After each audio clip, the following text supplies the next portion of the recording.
All right. We're just hanging out, We're just hanging waiting out, for the waiting for podcast to Facebook to turn start. around, do its thing, and say, "Hey, there you are." Hey, And we're there's, starting. "Hey, yeah, I'm going to share this thing. Facebook, can you let me do that?" Yeah, sure. Why not? Share it to my group. Share in a group. Why wouldn't it share to my group? Why won't? Come on. There we go here. There we go here.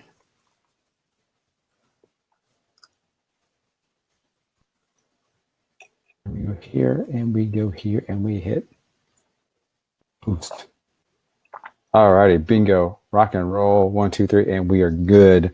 Hello, folks, and thanks for joining us again for another episode of the Church Communications Podcast. I'm your host, Daryl Girardier, and with me, as always, our wonderful co-host, Katie Allred. Katie, how are Hello. you? I am doing well. How are you doing? I'm doing good. I found out today I picked up my son from his first ever field trip. He went to a pumpkin patch. Sweet. The Pumpkin kindergarten patches trip. are the best. Yes. However, my son decided on the hayride, I guess, back from the pumpkin patch area, that he and his friends would take pumpkins and throw them at cows on the way back. So I can't even be mad about that. That's a great idea. I guess they're because the little pumpkins are about the size of like a softball, and him and his little 5-year-old friends all just over the hayride started pegging cows. Oh, that's so good though. Like I can't even be mad. That's pretty funny.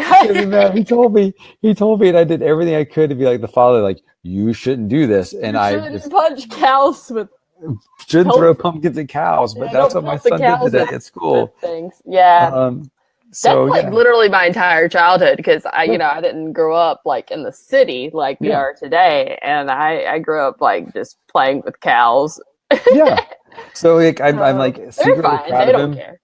I was secretly proud of him for what he did, but I was also secretly like, I can't believe you threw pumpkins at cows, and that's what you considered a useful use your time. So anyway, so there we go.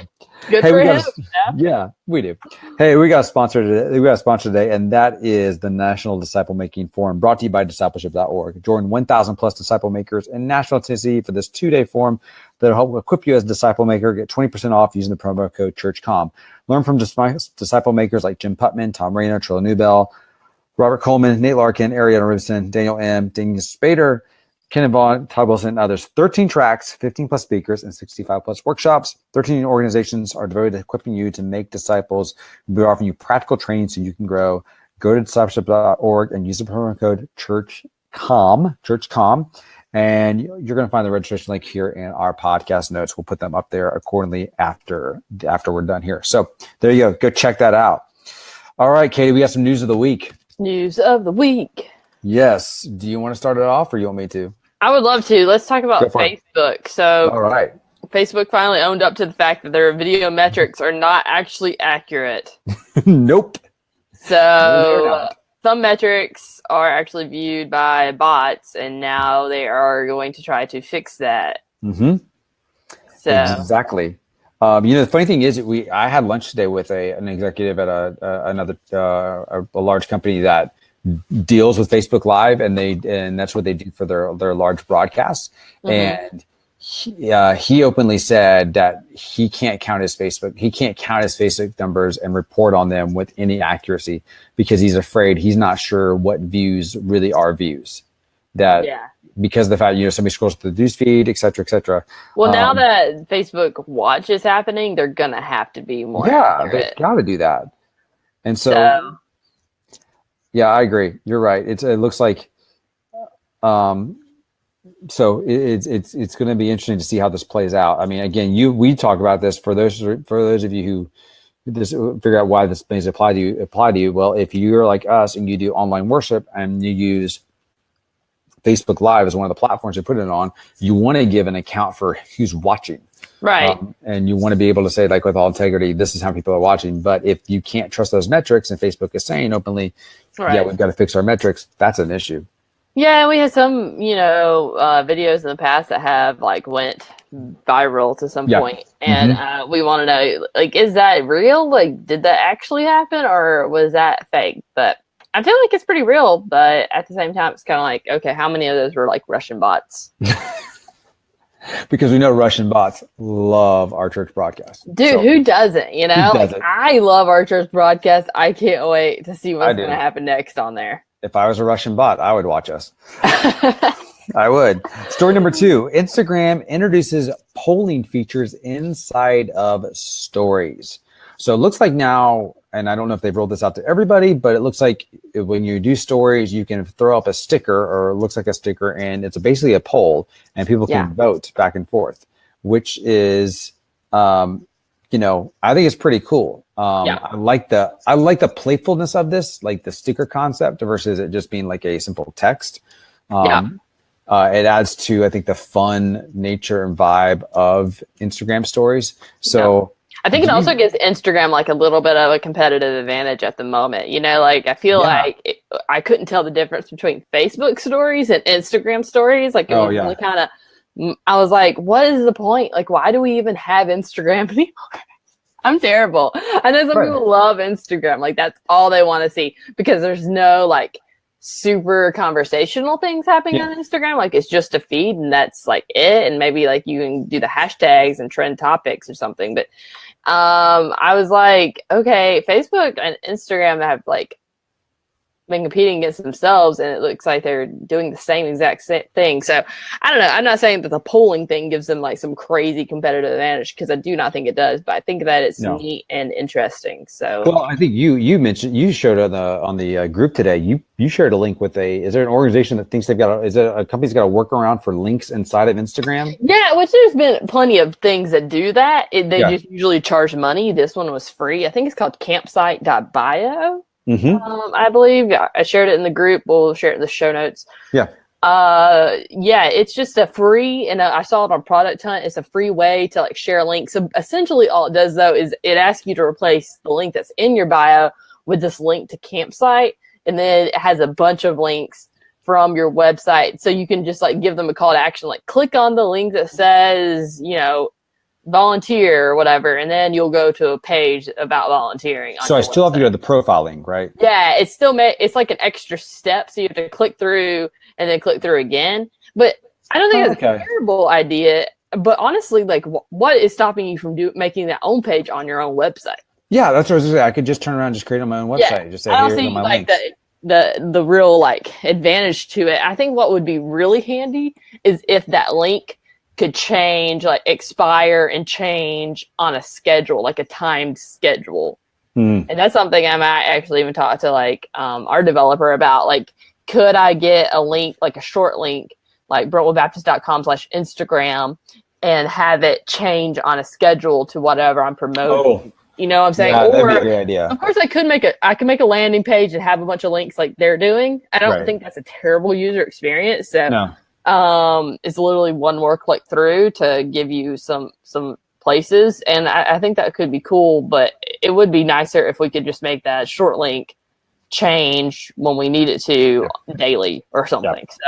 So Jeanette, we're talking about this.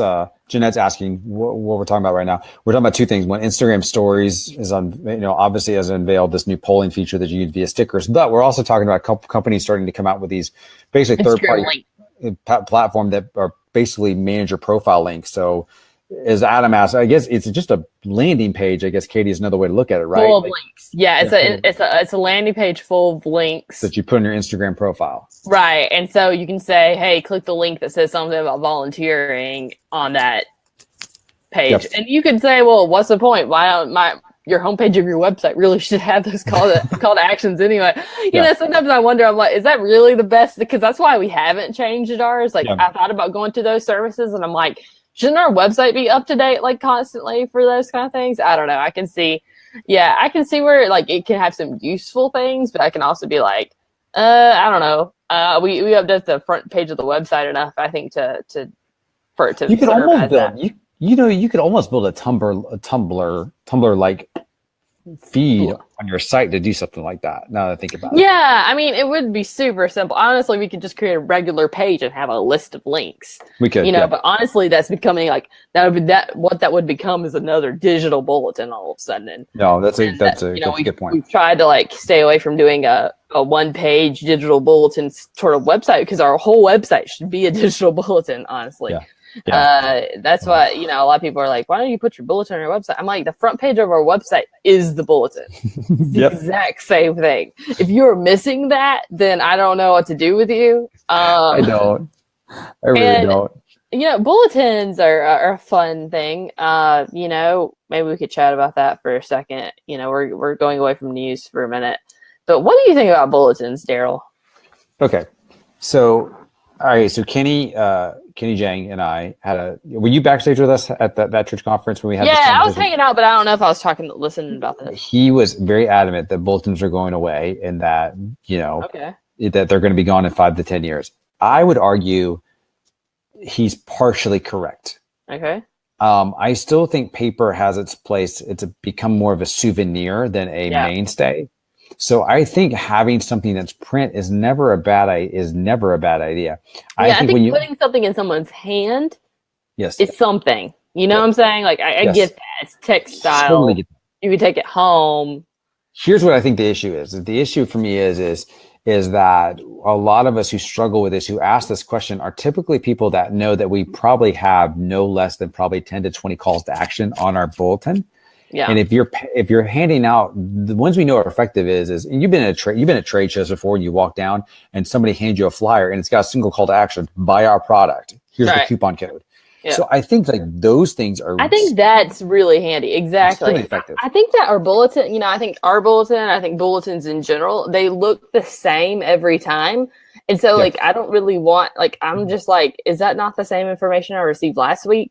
Like, I don't really want to read it because I'm thinking this is the exact same thing every week. And if I need to really know something, somebody will tell me, or it will be in the bulletin, or they'll say it during the announcements, or I'll see it in the slide. So it just feels like we're giving them the same thing. I wish we could like give them something totally different in their hands. Not every week, but like on certain weeks that is just totally not what they're expecting to like. I don't know, Mike's head, like a cutout or something.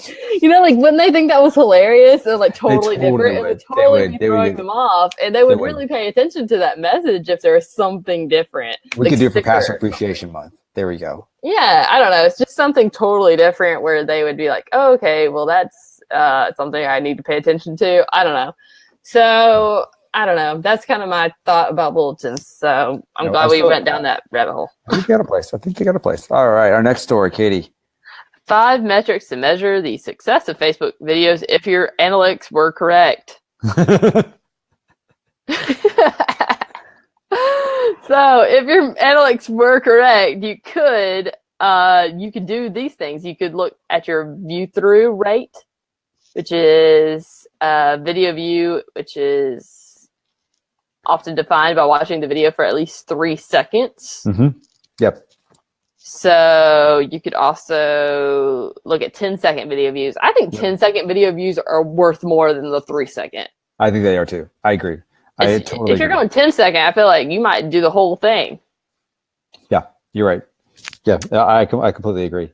I think we also need to pay attention more to video, to having captioning and no sound. Like, what does the video experience? Like, how do I experience a video without any sound? No, I agree. No, I completely agree. Yeah, it looks like number 3 here was a video engagement. It says typically 9% of your entire reach is able to view your video. So if you have 100 fans, only 9 will be able to see your video. So you want to look at in terms of actual engagement of the videos. So, you talk about the reach, and then you want to look beyond in terms of the engagement as well. Earlier this year in January, I did that stop on what Bible verse or what book of the Bible you should read. Yeah. Video, and that one was super engaging because it asked the viewer to play and stop the video multiple times. Yep.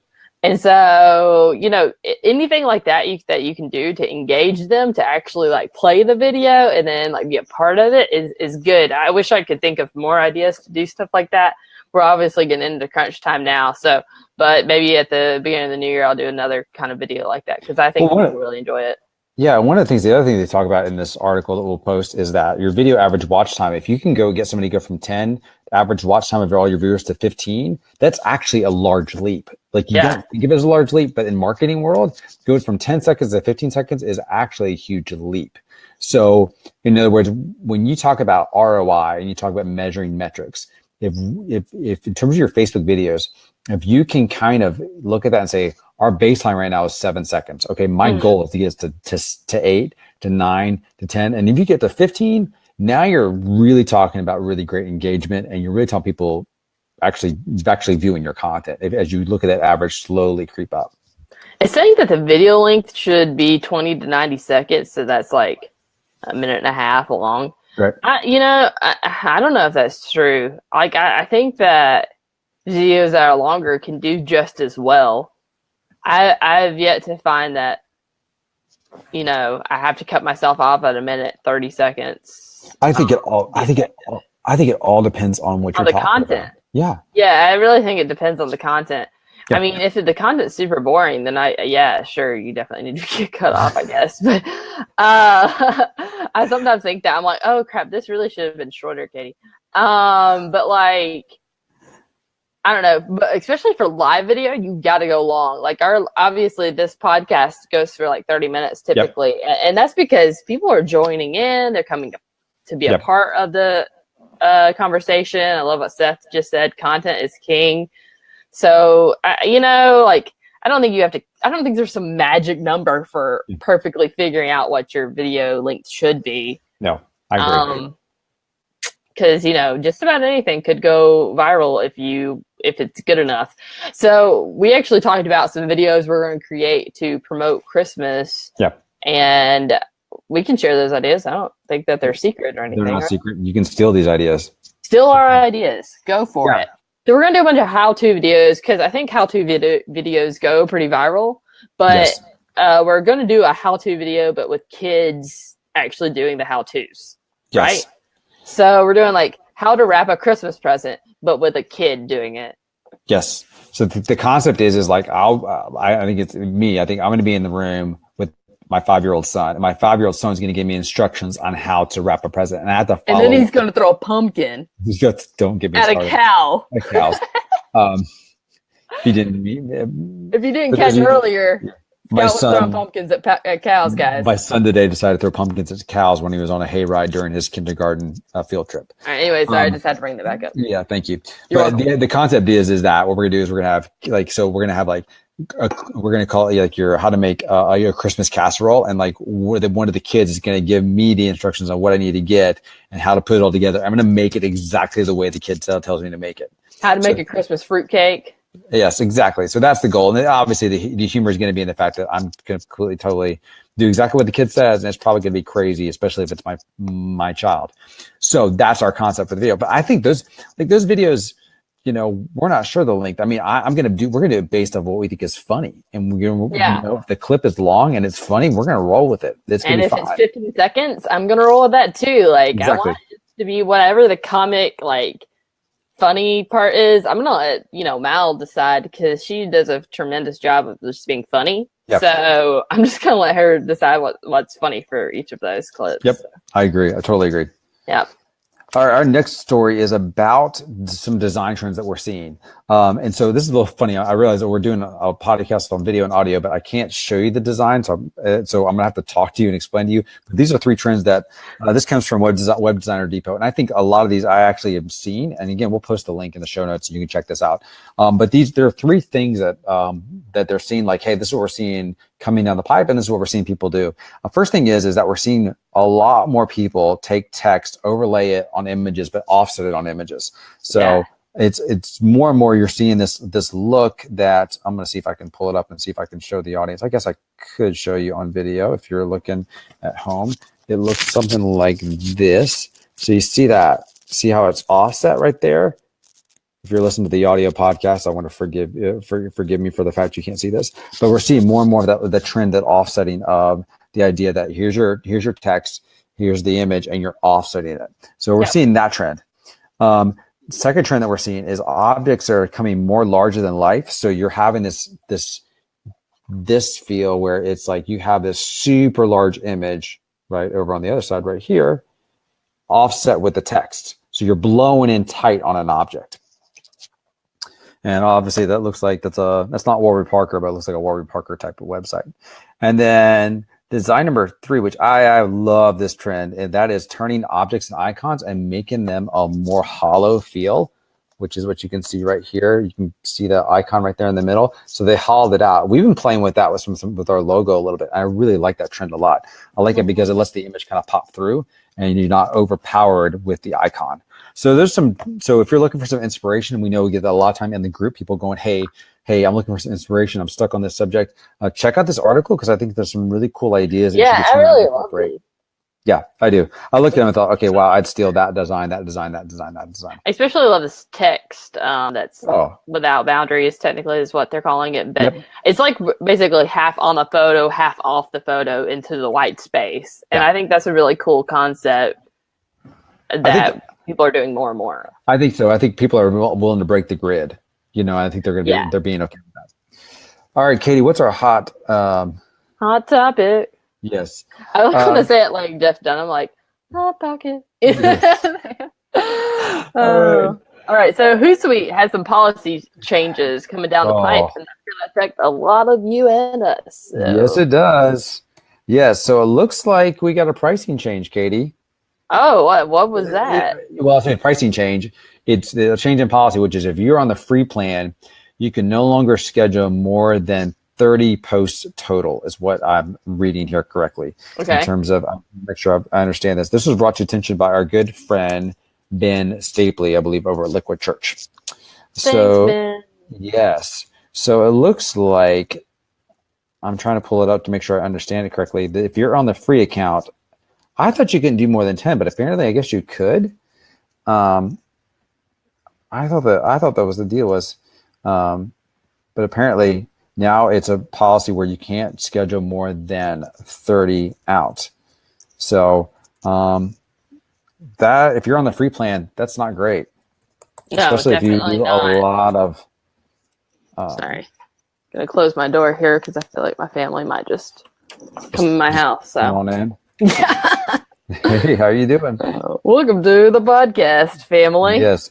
So again, I think this goes back to the whole thing of, we all like free. Do not get me wrong. Free is great.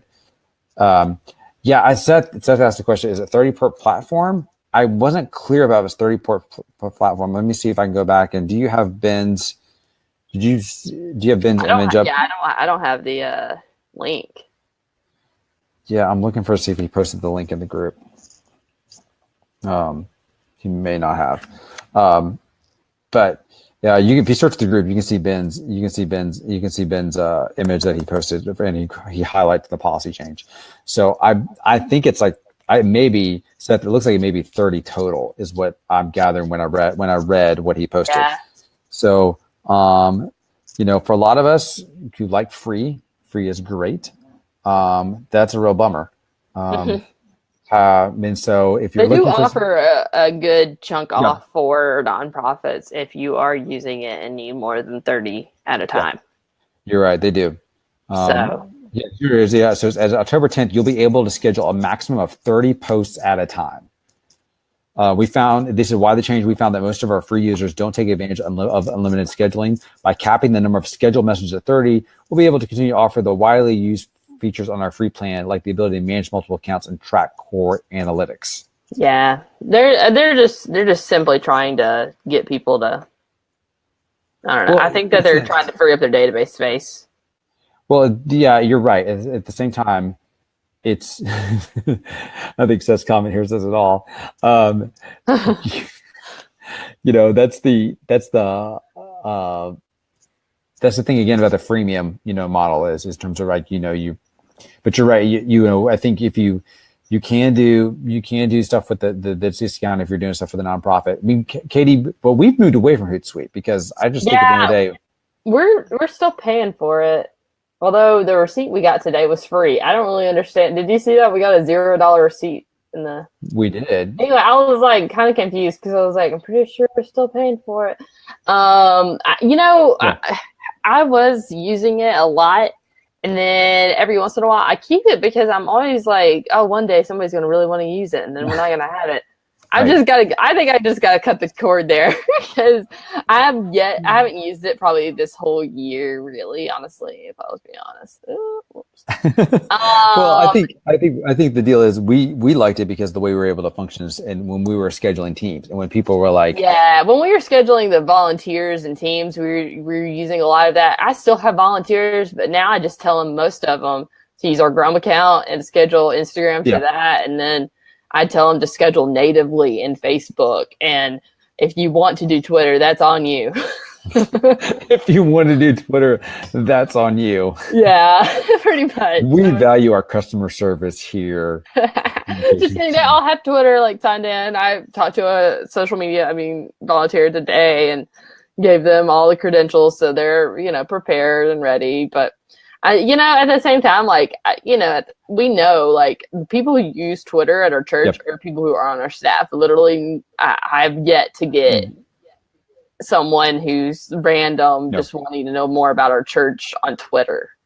It happened to me one time. Once. Yeah. Once this happened to me. I can remember that happening one time, which good, good for them. Like, I would gladly show them around. But yeah, it just hasn't. Other than Russian bots, we don't really have much interaction with people on Twitter. Yeah, but yeah. So there you go. I'm looking right now.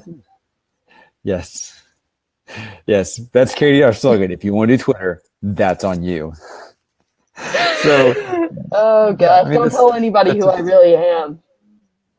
Exactly. Okay, do you want to give some shout outs? I would love to. So at that church conference this past week, we had a fantastic time. We met a lot of lovely people.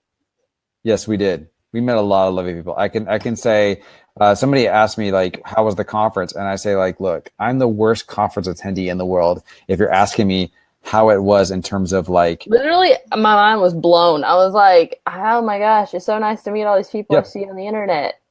I'm the worst. I'm the worst conference attendee if you want somebody to go there and for me to sit and hang out and watch the sessions. I'm like, I'd rather go have coffee with people and talk. And that's what I did. I think the fact that I got to shake so many people's hands and just like hang out with them and just and meet so many of y'all face to face, even though somebody did think I was Brady Shear. That's pretty funny. Yeah, somebody sat down with me, lovely young gentleman sat down with me, had a full-on conversation with me, and I don't think he realized I wasn't Brady, and I didn't realize he thought I was Brady until about 2/3 in the conversation, and then you know what? I just let it go. But I mean, everything from hanging out with everybody the first night for dinner, and then hanging out at the conference all day. So I think we absolutely loved hanging out with every single one of y'all. So that was it's funny though, and you mentioned this, is that we totally forget, like, not forget, or like sometimes we don't realize, like, we'll see, not that people look totally different from their profile pictures, but sometimes I recognize their name.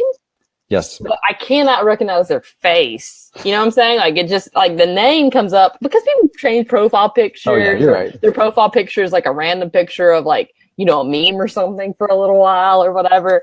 Anyway, so, I was like, oh my gosh, your face looks so familiar. Or, oh my gosh, you like, they'll come up to me and they're like, oh, I'm in your group. And I'm like, I can't remember. I'm so sorry. And then they tell me their name. I'm like, oh gosh, yeah. I totally know who you are. Yes. Thank you so much for being, we're just extremely grateful. And I feel like, Taylor Swift, like, when she first started at her concerts and she was like, oh my gosh, all these people showed up. Like, you still like me? Yeah. So I think the funny thing about that is that, when I think about the takeaways from that conference and takeaway from hanging out with y'all, here's what I was really encouraged by. I was really encouraged by how many of you all stated stuff that we all are going. Like, I felt like when I talked to people, I didn't feel like I was talking to anybody who was coming out of left field. I was pleasantly surprised by the number of people who are going through the same things that we're all going through. And to me, anytime you have a community that just kind of instinctively knows we're all dealing with the same stuff, that's when you have community. Because you know that when somebody, you almost fish somebody's sentences. Like, we all joked about bulletins. Like, we said, let me see your bulletin. We all pulled them out. We all complained about the same thing about our bulletins. And while you kind of go, well, we want to make that better, we all at least know we're coming from the same place. So that to me is, I don't know another community like that in ministry that is bound in that way. My wife just started a Facebook group for girls ministers, and so I'm interested to see if join it. Yeah, I'll join it. I'll throw the link out there in the show notes. I'm interested to see if that whole thing forms like that because of our group. So I think without a doubt, I think it was, we had a great time. Awesome. Yeah, we did. We really we're just grateful for all of you and for hanging out and having the chance to do that. So thanks for coming. Thanks for listening. Great. Yes, thanks for watching us tonight. Once again, you guys are great. Love to hang out with you guys. Thank you for watching this evening. If you like this, hey, do us a favor, give us a thumbs up. Let us know what you think in the comment section. If you're watching on YouTube, you know what? Comment, share it. If you're on Facebook, do the same thing. We appreciate it. Subscribe. If you're on YouTube, hit that subscribe button. We appreciate it. And we hope you guys have a great night. Thanks. Bye.